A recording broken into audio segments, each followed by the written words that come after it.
Gallup finds 52% of employees are seeking new jobs in 2025. We don't teach people how to find meaning in their work. We don't teach students how to discover their purpose. What will matter more? Knowing the theory you'll never use or discovering why you get out of bed? Here's what's happening right now. More people are quitting their jobs than ever before. Entire generations are walking away from traditional career paths. And yet most of us still can't answer one simple question. Why do we do what we do? Something fundamental has shifted in how we think about work and success. The Great Career Exodus of 2025. Gallup reports that over half of employees worldwide are watching or seeking new roles, up from 20% just 5 years ago. We're looking at the largest voluntary workforce migration in recorded history. The numbers tell a story that's hard to ignore. HR departments across America are drowning in resignation letters. Companies that used to receive maybe 50 applications for every open position now struggle to fill basic roles.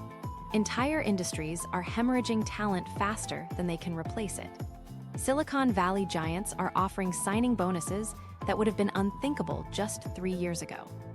In studies, healthcare providers and tech workers alike report reconsidering careers they once thought permanent. Accounting firms that once retained employees for decades are watching their best people walk away to become yoga instructors or food truck owners. This mass departure creates a fascinating tension. Society keeps pushing the same definition of success it always has. Get the degree, land the corporate job, climb the ladder, increase your salary, buy the house, lease the expensive car, post the vacation photos. The external markers of achievement remain unchanged, yet millions of people are walking away from exactly these things. They're leaving jobs that pay 6 figures to start businesses that might fail. They're abandoning corner offices to work with their hands.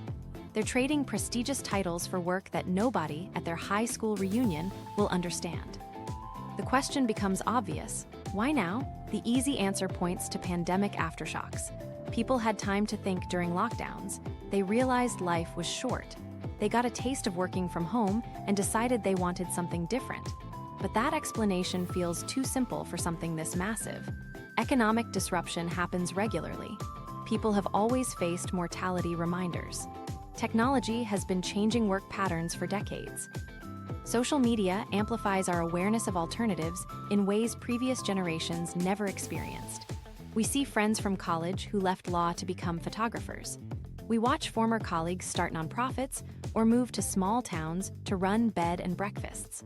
We're constantly exposed to stories of people who made dramatic career pivots and found happiness. The algorithm feeds us content about people who chose fulfillment over paychecks. We scroll through posts from individuals who took pay cuts to do work that energized them rather than drained them. This exposure creates a particular kind of dissatisfaction. We become conscious of options we never knew existed. We start questioning assumptions we never thought to examine. We begin asking whether our current path actually leads where we want to go. The comparison isn't just with our neighbors anymore. It's with every person on the internet who seems to have figured out how to make money doing something they genuinely care about. Most of us can describe our jobs in excruciating detail. We know our daily responsibilities, our quarterly targets, our annual reviews, our department structure, our company hierarchy. We can explain our role in meetings with precision. We understand exactly what tasks we perform each day and how those tasks contribute to larger business objectives. We're experts in the mechanics of our work. But ask us why any of it matters, and something interesting happens. We fumble for answers.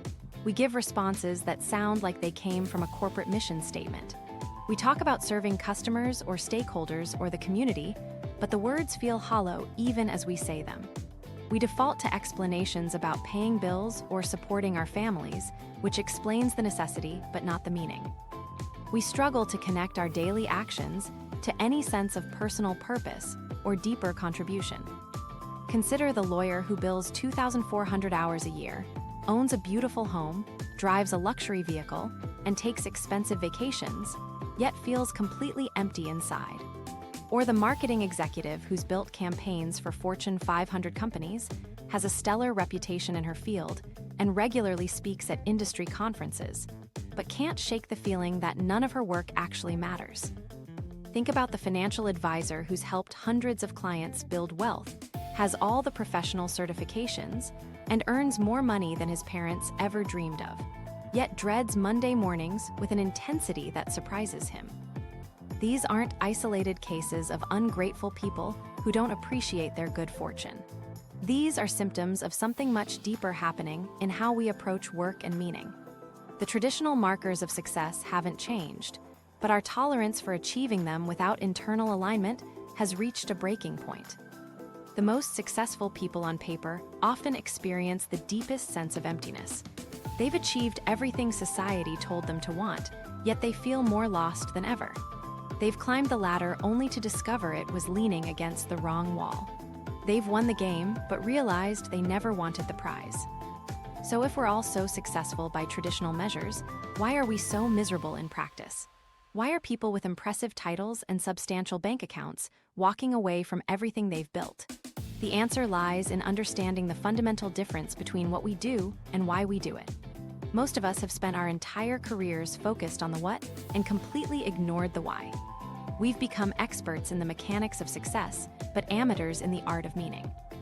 What we're experiencing isn't just an economic phenomenon or a generational shift.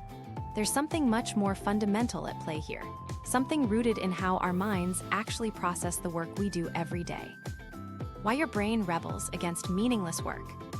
Our ancient brain wiring craves purpose, not profit margins. This ancient part of your brain, the section that controls emotions and drives decision-making, operates on entirely different principles than the modern workplace demands. While you're staring at spreadsheets filled with data points and profit margins, your limbic system is asking a much simpler question. Why does this matter for my survival and well-being? When it can't find a satisfactory answer, it starts sending distress signals. The limbic system evolved over millions of years to help our ancestors survive. It responds to immediate threats, recognizes meaningful relationships, and motivates actions that ensure survival and reproduction. It understands danger, love, purpose, and community. It doesn't understand market share analysis or customer acquisition costs. When you spend 8 hours a day performing tasks that your limbic system can't connect to anything meaningful, a biological conflict begins. This creates a fundamental mismatch between human motivation and modern work requirements. Your brain releases rewards when you accomplish something that feels important, when you solve problems that matter, when you contribute to outcomes you care about. But most jobs require you to optimize metrics that feel completely disconnected from human needs. You might increase website conversion rates by 2.3% or reduce processing times by 4 minutes. Achievements that generate no emotional response from the part of your brain that drives motivation and satisfaction. Gallup found 76% of workers feel anxious before Monday, a sign that our brains rebel when work lacks real meaning. That knot in your stomach every Sunday afternoon isn't weakness or lack of gratitude. It's your nervous system responding to the prospect of another week performing tasks that feel meaningless. Your brain literally dreads Monday morning because it knows you're about to spend 5 days doing things that don't align with your deeper motivations. Procrastination becomes chronic when work lacks purpose. You delay starting projects not because they're difficult, but because your brain can't find compelling reasons to begin. You scroll social media instead of answering emails because your limbic system prioritizes activities that feel rewarding, and checking Instagram provides more immediate satisfaction than responding to messages about topics you don't care about. The procrastination isn't laziness. It's your brain protecting you from activities that feel pointless. Morning alarm dread is another symptom of this biological rebellion. People who love their work often wake up before their alarms, energized by anticipation of the day ahead. When work feels meaningless, your brain treats waking up like preparing for battle against an enemy you don't understand. Sleep becomes an escape from consciousness rather than preparation for engagement. You hit snooze repeatedly because your unconscious mind is trying to delay activities that drain rather than energize you.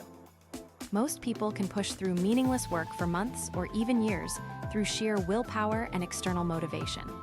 Financial obligations, family responsibilities, and social expectations provide enough pressure to maintain performance despite internal resistance. But willpower is a finite resource.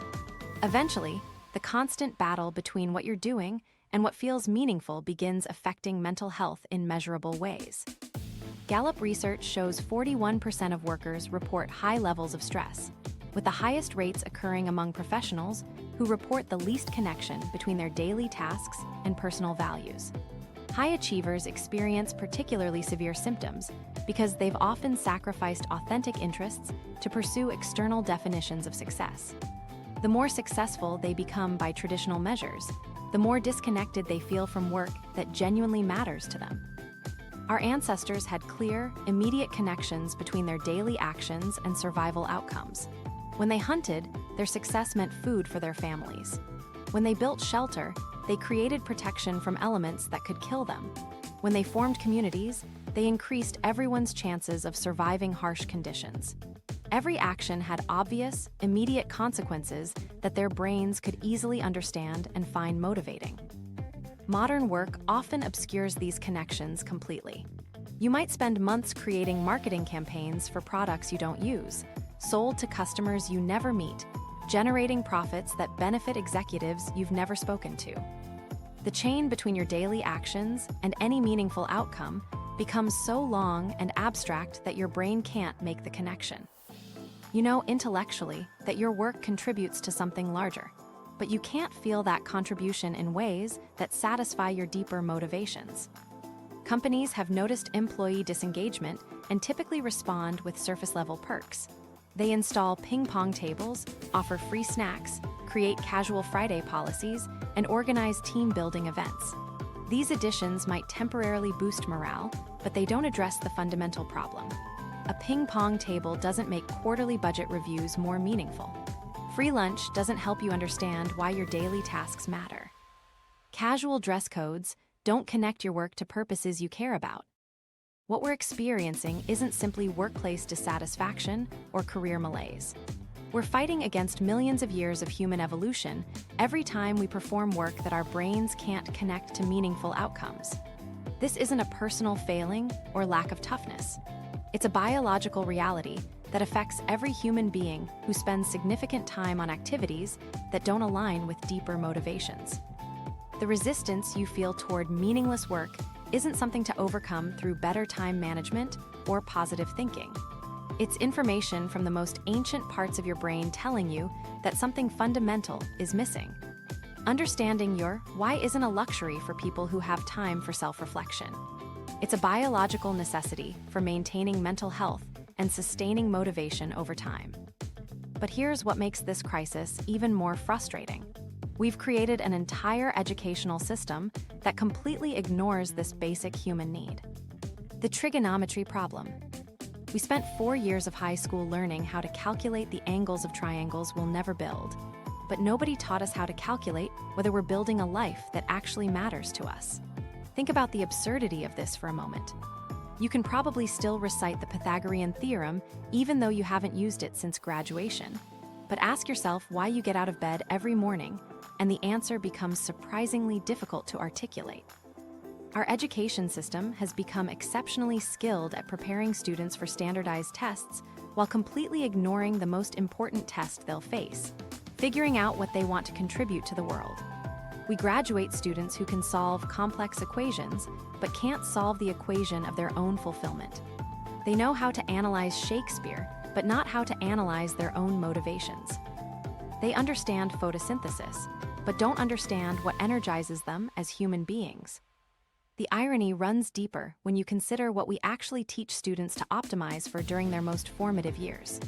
We teach them to maximize grade point averages, standardized test scores, and college admission chances. We reward memorization over reflection, competition over collaboration, and external validation over internal understanding. Then we send them into a workforce where the most successful people are those who understand their unique strengths, values, and sense of purpose. Students spend countless hours learning to solve for X in algebra class, finding unknown variables through systematic processes and logical reasoning. Yet we never teach them to solve for purpose in life. We don't provide frameworks for discovering what drives them beyond external rewards. We don't give them tools for identifying work that aligns with their values.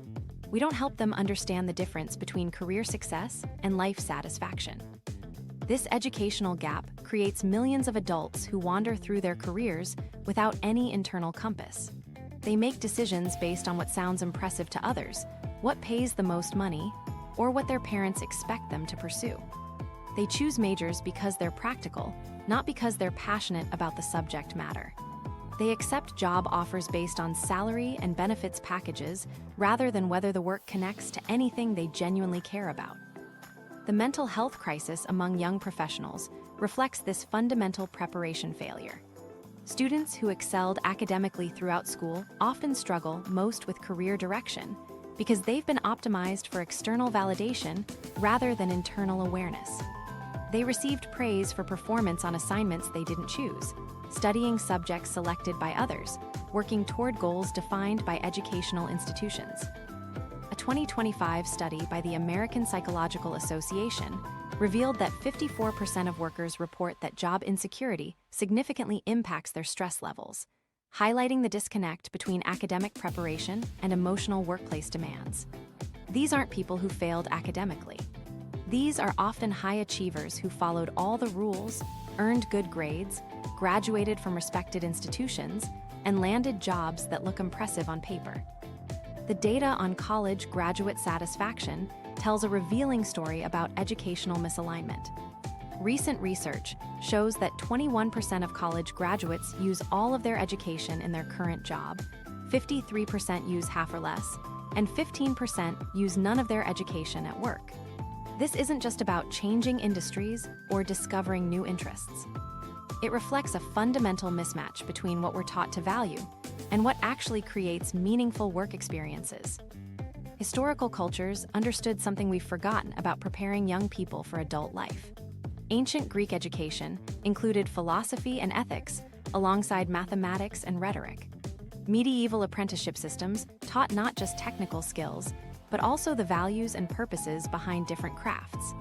Indigenous cultures often included vision quests and mentorship programs designed specifically to help young people discover their unique roles within the community. The current generation entering the workforce refuses to accept the status quo that previous generations tolerated. Deloitte research from 2025 shows that Gen Z and Millennials prioritize career progression differently than older generations, focusing less on reaching leadership positions and more on work-life balance and learning opportunities that align with personal development. They're demanding that work provide meaning, not just money. The educational oversight becomes particularly apparent when you consider what happens to students who excel in academic environments but struggle with career satisfaction. These individuals often experience what researchers call achievement depression, the psychological distress that comes from succeeding at goals that don't align with personal values or interests. They accomplished everything their education taught them to pursue, yet feel empty and directionless. We're sending people into careers fundamentally unprepared for the most important decisions they'll face.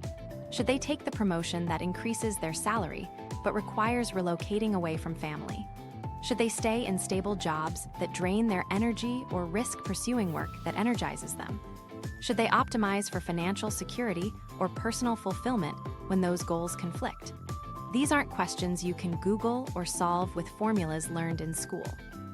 The absence of purpose-focused education partly explains why so many successful people feel lost despite their achievements. Simon Sinek's framework emphasizes understanding your why, the purpose, cause, or belief that drives individual action. But most people encounter this concept for the first time as adults, often during periods of career crisis or personal dissatisfaction, rather than as foundational knowledge taught during their formative years. This educational gap forces adults to figure out independently what they should have learned alongside multiplication tables and history lessons. They discover in their 30s or 40s that career satisfaction requires internal alignment, not just external achievement. They realize that success without purpose feels hollow, no matter how impressive it looks to others. The most tragic part is watching people achieve everything they were taught to want, only to discover they never wanted it at all. When success becomes a prison, the corner office with floor-to-ceiling windows overlooking the city skyline becomes a place you dread entering each morning. The six-figure salary that once felt like validation now feels like handcuffs keeping you chained to work that drains your soul. The business cards with impressive titles that used to make you proud now feel like evidence of time wasted building someone else's dream. Consider the corporate attorney who spent 7 years climbing from associate to partner, working 80-hour weeks to afford a house in the suburbs and luxury vacations she's too exhausted to enjoy. Every external marker suggests she's won at life. Her law school classmates envy her partnership track. Her parents beam with pride when they introduce her at family gatherings. Her bank account grows steadily each month. Yet she sits in her car every morning for 10 minutes before walking into the office, trying to summon the energy to face another day of reviewing contracts for mergers that make rich companies richer. Or think about the marketing director who built campaigns that won industry awards, increased revenue by millions of dollars, and earned recognition from executives who barely knew his name 5 years ago.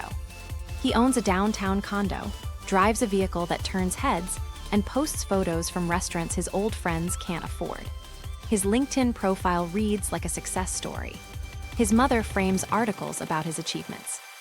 But he medicates Sunday night anxiety with alcohol because the thought of Monday morning meetings about products he doesn't use makes him physically sick. These aren't isolated cases of ungrateful people who don't appreciate their good fortune. They represent a psychological phenomenon that affects millions of high achievers who discover that external success without internal alignment creates a unique form of depression. The achievement feels hollow because it doesn't connect to anything they genuinely care about. They've spent years optimizing for metrics that society values, but that mean nothing to them personally. Social media amplifies this problem by creating constant pressure to maintain an image of success while hiding the emptiness underneath. The curated highlight reels show the promotions, the new offices, the business travel to impressive locations, the networking events with influential people. But the posts never show the Sunday night anxiety, the morning dread, the bathroom breaks used for crying, or the therapy sessions scheduled during lunch hours. The disconnect between public image and private experience becomes exhausting to maintain. Many people stay trapped in careers they hate simply because they're good at what they do. Competence becomes a prison when it's not connected to passion or purpose. The accountant who can analyze financial statements faster than anyone in her department gets promoted based on that skill, not because she finds accounting meaningful or engaging. The software engineer who writes elegant code gets assigned to bigger projects and higher-profile clients, regardless of whether he cares about the problems he's solving. Others remain stuck because leaving would disappoint people whose opinions they value. Parents who sacrifice to pay for expensive educations expect their children to use those degrees in traditional ways. Spouses who made lifestyle decisions based on current income levels resist changes that might require downsizing. Colleagues who see you as successful can't understand why you want to start over in a different field. The fear of disappointing others becomes stronger than the desire to satisfy yourself. Starting over requires admitting that years of effort were misdirected, which challenges fundamental beliefs about wasted time and sunk costs. The lawyer who becomes a teacher gives up 12 years of legal experience and starts at an entry-level salary. The investment banker who opens a bakery loses the respect of former colleagues who view the career change as regression rather than growth. The consulting manager who becomes a nonprofit worker faces questions about what went wrong that forced such a dramatic shift. This fear of judgment keeps people trapped in golden cages for decades. They accumulate possessions and responsibilities that require maintaining high incomes. They develop expertise in fields that don't energize them, but provide financial security. They build identities around job titles that impress others but feel meaningless to them. Each year of staying makes leaving more difficult because the stakes keep rising. Recent research shows an increasing trend of successful professionals taking significant pay cuts to find more meaningful work. Former executives become middle school teachers, earning half their previous salaries, but reporting dramatically higher job satisfaction. Investment professionals leave Wall Street to work for environmental nonprofits, trading financial bonuses for mission alignment. Technology workers abandon high-paying corporate positions to start businesses that address problems they actually care about solving. These career changers often discover that their previous success was actually failure in disguise.